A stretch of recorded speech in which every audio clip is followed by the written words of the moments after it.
அற்புத திறமை கொண்டவன் புதிய ஆக்கத்தை உருவாக்குகிறான்.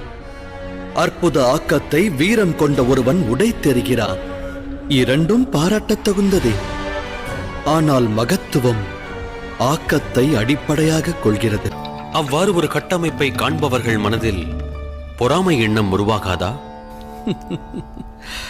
மகத்துவம் வாய்ந்த ஒரு ஆக்கத்தை காண்கையில் அந்த ராஜ்யத்தின் பிரஜைகள் மனதில் கர்வமானது ஜனனம் எடுக்கும்.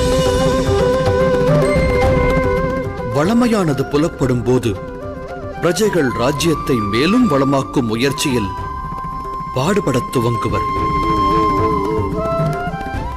அரசனுடைய மேன்மையானது அவன் சேனையில் இல்லை, அவனது வீரர்கள் பலத்திலும் ஸ்திரத்தன்மையிலும் இல்லை.